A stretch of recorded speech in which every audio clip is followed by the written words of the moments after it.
말씀은 당신은 보석입니다. 당신은 보석입니다 라는 말씀으로 말씀 전하겠습니다. 보석이란 무엇입니까? 사전에서는 보석이란 단단하고 미적 가치가 높은 희귀한 광물 및 중광물을 말합니다. 이 광물들은 주로 가공을 거쳐서 만드는데 이외에 장신구로 쓰여지죠. 보석은 우선 단단하고 경도가 높아야 됩니다. 유리같이 깨지면 보석이 아니죠. 또 단단하기만 해서 보석이라고 부를 수는 없습니다. 빛이 찬란하게 날 정도로 미적 가치가 높아야 합니다. 또 빛이 찬란하고 아무리 번쩍여도 희귀해야 합니다. 길거리에 아무리 널려있는 돌들이 반짝이 빛난다고 해도 그렇게 보석이라고 불리지 않죠. 돌처럼 많다면 그것은 보석이 아니지요. 그런데 또 그냥 돌로 남겨놓지 않고 섬세한 가공을 해서 장신구로 쓰일 수 있어야 그것을 보석이다라고 말합니다. 그 중에 대표적인 보석인데 그것은 바로 다이아몬드죠. 김중배가 얘기했던 다이아몬드 때문이냐 이게 그런 것도 하죠. 모든 광물 중에서 가장 단단한 물질이 다이아몬드입니다. 어떤 물질로도 깎아내기 어렵고 오히려 다이아몬드가 다른 것을 잘라내는 데 사용되죠. 다이아몬드는 다이아몬드로만 잘라낼 수 있습니다. 그래서 가공하기가 어렵죠. 또 다이아몬드는 빛을 받으면 그 어떤 보석보다 아름답게 반짝이며 다양한 색으로 변화합니다. 이 반짝임은 다이아몬드가 가진 매력을 최고로 보여주죠. 그리고 다이아몬드는 지구에서 가장 희귀한 광물 중에 하나입니다. 이 때문에 큰 가치가 있고 귀하게 여기죠. 근데 다이아몬드는 원석으로서는 거칠고 그렇게 아름답지 않습니다. 근데 장인의 손을 거쳐 연마될 때 비로소 빛나는 다이아몬드가 되는 것입니다. 여러분은 자신을 보석이라고 생각해 본 적이 있으십니까? 나는 다이아몬드다 라고 생각해 본 적이 있으십니까? 반지동이 못 껴봤는데 내가 무슨 다이아몬드냐, 이렇게 하실 수도 있겠죠. 그렇지만 하나님께서는 오늘 말씀 속에서 우리를 보석처럼 창조하셨다라고 말씀하십니다. 함께 베드로전서 2장 9절 말씀 다시 한번 봉독해 보겠습니다. 시작. 그러나 너희는 택하신 족속이요 왕 같은 제사장들이요 거룩한 나라요 그의 소유가 된 백성이니 이는 너희를 어두운 데서 불러내어 그의 기이한 빛에 들어가게 하신 이의 아름다운 덕을 선포하게 하려 하심이라. 아멘. 오늘 본문에선 베드로는 우리가 하나님의 택함 받은 백성이다, 우리가 존재 자체로 존귀하다고 선언합니다. 그리고 우리를 어두운 데서 불러내서 그의 기이한 빛에 들어가서 귀한 보석처럼 예수 그리스도의 빛을 반짝이게 비추는 존재라고 이야기하는 것이죠. 즉 보석이라는 것입니다. 그런데 때로 우리 자신의 모습을 보면 나조차도 그 가치를 인정하지 못할 때가 있죠. 왜냐하면 다른 사람들이 나를 어떻게 볼까 하는 다른 사람의 시선과 평가로 인해서 하나님의 관점이 아니라 사람들이 평가하는 눈으로 자꾸 나를 보려고 하기 때문입니다. 부모는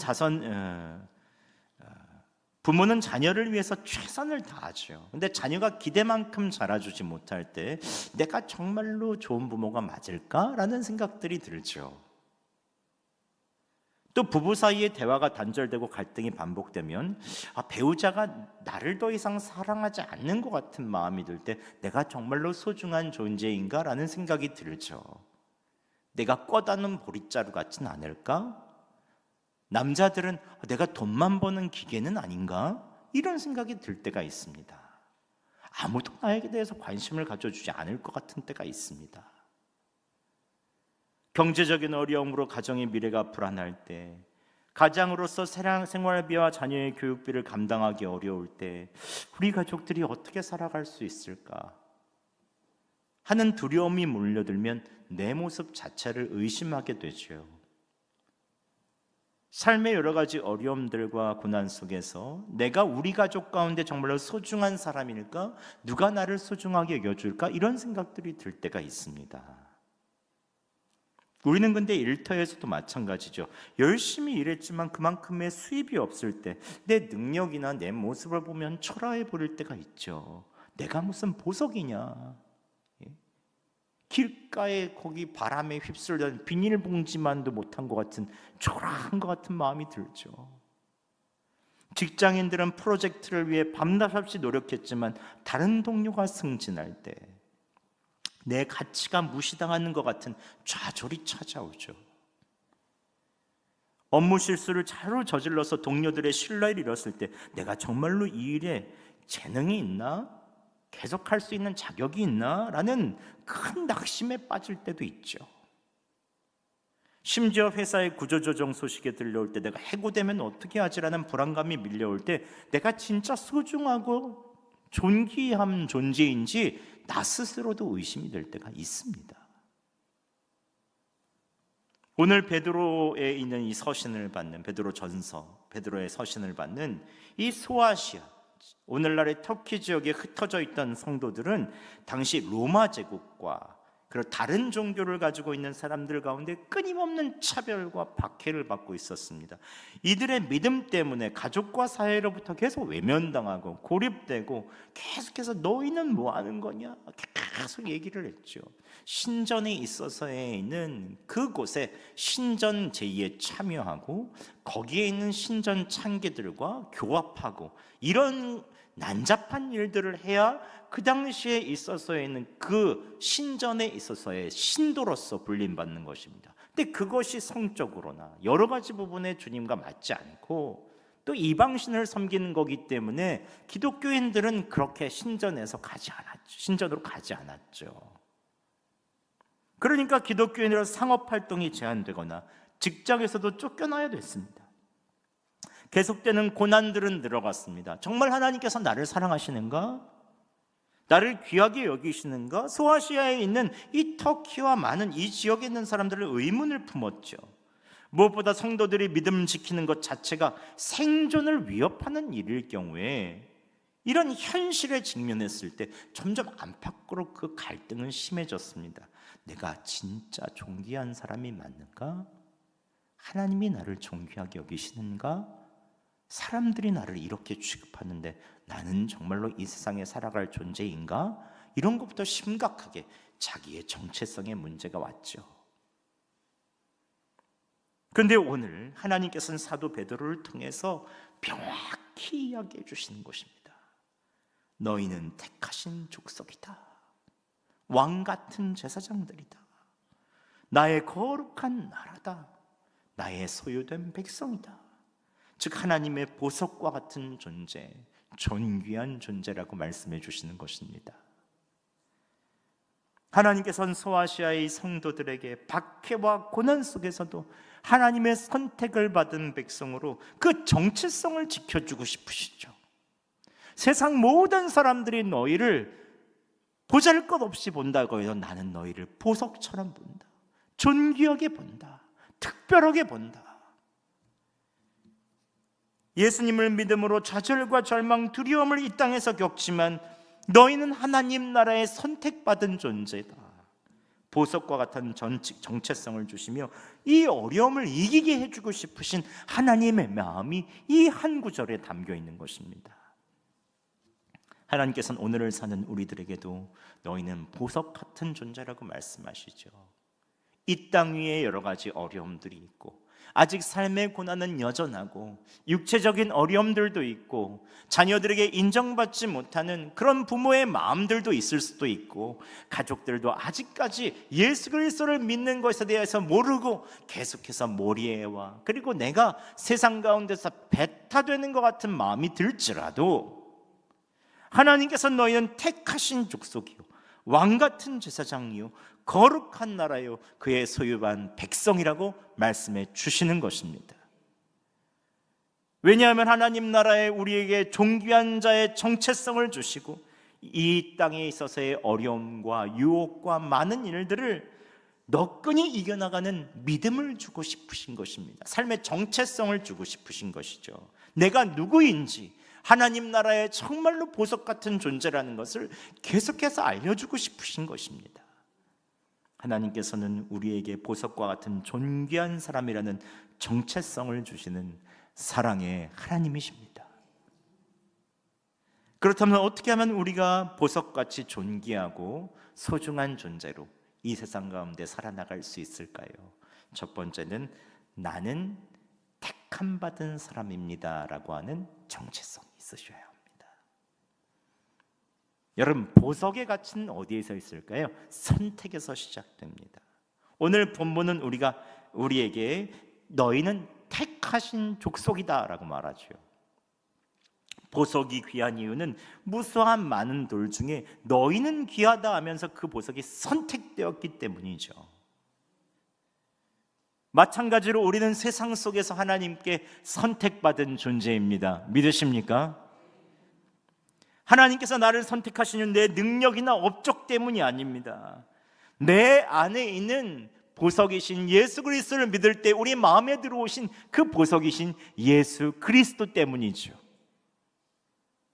그분 때문에 우리가 그의 소유된 보석이 되었습니다. 시편에는 우리는 하나님의 손으로 빚어진 특별한 존재라고 말하죠. 함께 시편 139편 13절에서 14절 함께 봉독하겠습니다. 시작. 주께서 내 내장을 지으시며 나의 모태에서 나를 만드셨나이다.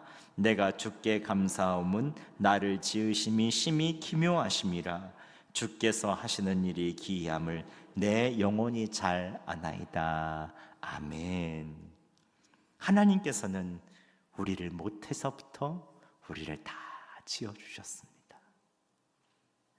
기묘하게 신묘막측하게 지으셨습니다. 우리 옆 사람을 보면서 한번 얘기해 주시죠. 당신은 참 기묘하시네요. 특별하시네요. 한번 얘기해 주시죠. 예, 기묘하십니다. 특별하십니다. 예. 누구도 같은 얼굴이 있는 사람이 없잖아요. 제가 맨 처음에 와서 요람을 봤는데 얼굴이 다 똑같으신 것 같은 거예요.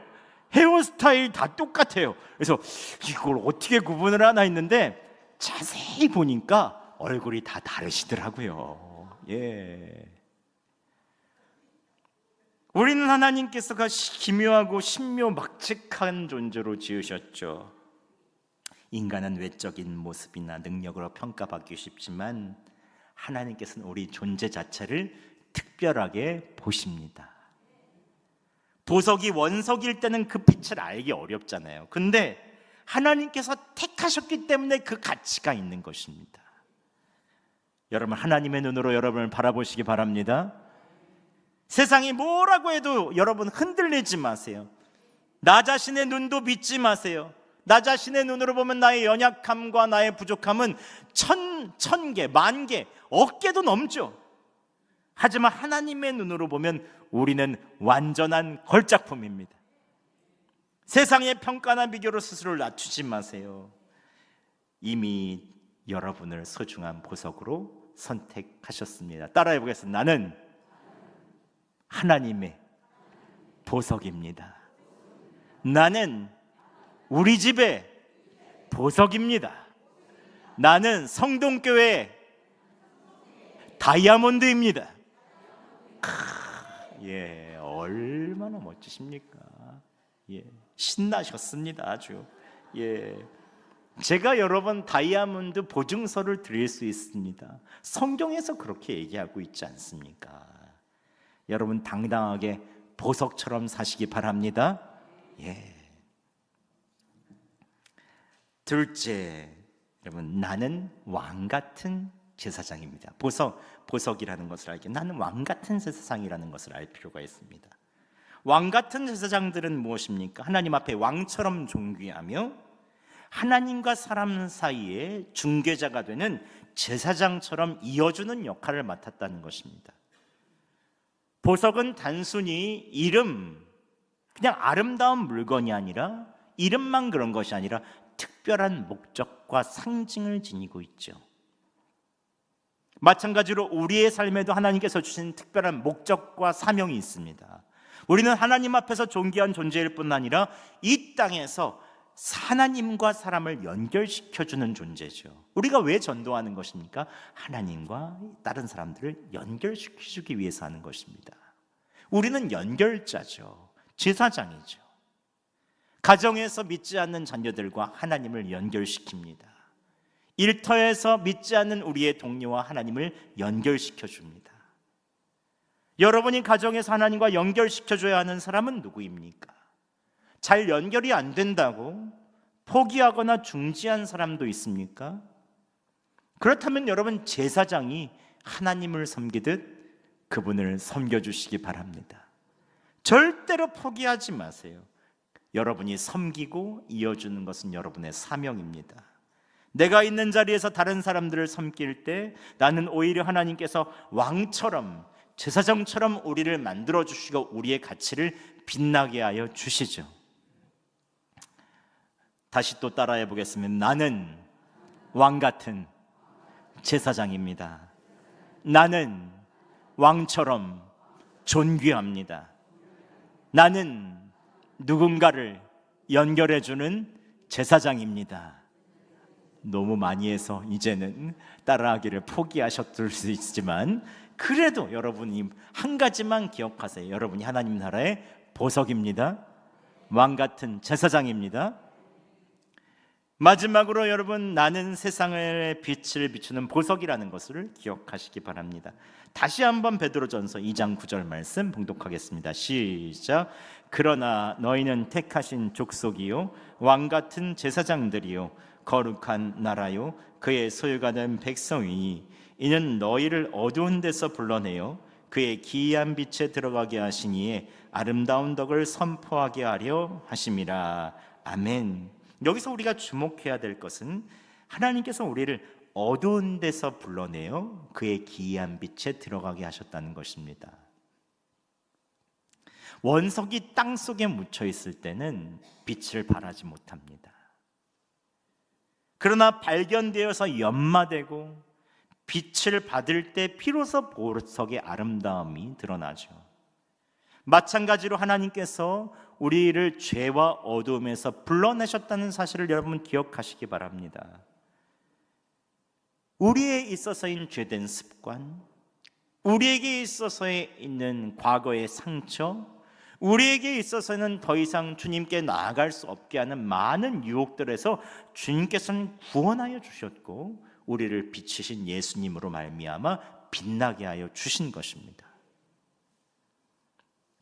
그런데 더 아름다운 빛을 발하는 보석이 되기 위해서는 하나님의 손길로 다듬어지는 과정을 반드시 거쳐야 됩니다.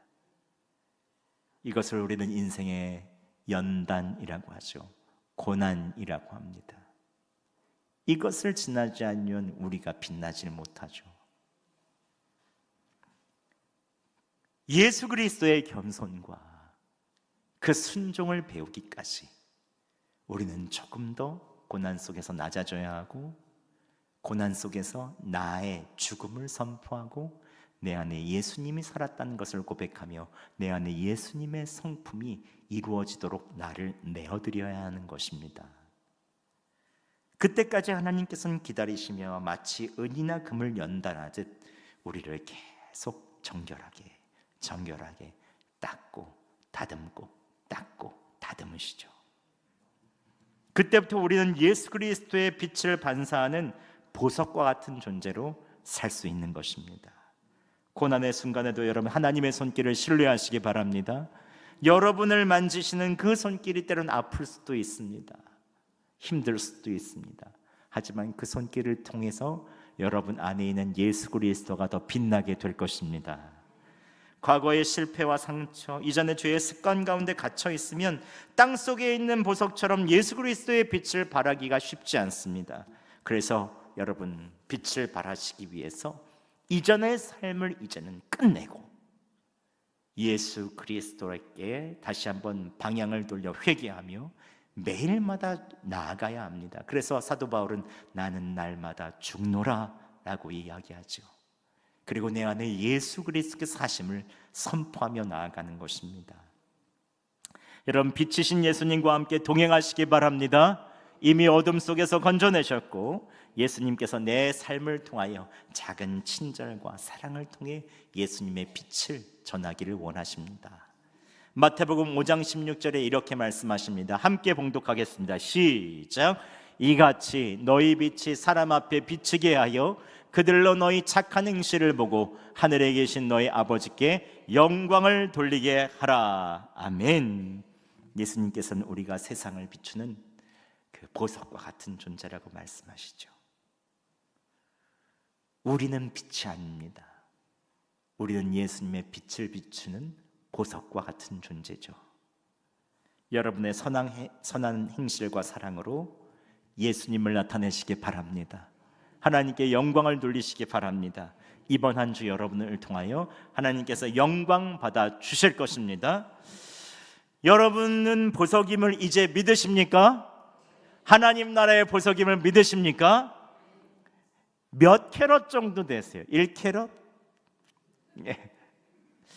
어제 보니까 1,459만 원이더라고요. 다이아몬드 1캐럿이 145만 9천 원인가? 모르겠다. 1,459만 원으로 좀 봤어요. 근데 10캐럿이면 1억 4천, 100캐럿이면 14억, 1000캐럿이면 어떻게 될까요? 예. 근데 여러분의 가치를 이 돈으로 셀 수 있겠습니까? 맨 처음에도 말씀드렸지만 우리가 왜 보석인 것입니까? 하나님의 아들이신 예수 그리스도께서 우리를 위하여 대신 우리를 구원하시기 위하여 우리를 가장 큰 하나님의 나라의 보석으로 선택하시기 위하여 대신 우리에 있는 모든 죄값을 치르시고 우리의 죄값을 지불해 주셨습니다. 자신의 생명값으로, 즉 우리에 있는 값은 세상 값으로 도저히 쓸 수가 없죠. 예수님의 생명값이니까. 여러분은 값으로 따질 수 없는 최고의 보석입니다. 믿으십니까? 예. 보석은 시간이 지날수록 더욱 빛을 발합니다. 하나님께서 여러분을 선택하셨고 왕 같은 제사장으로 어둠을 비추는 보석 같은 존재로 만드셨다는 것을 꼭 기억하고 한 주간 살아내시기 바랍니다. 연단의 시간을 지나면 보석은 더 빛이 납니다. 예수님의 빛을 비추시기 바랍니다. 하나님께서 여러분을 통해 영광 받으실 것입니다. 이제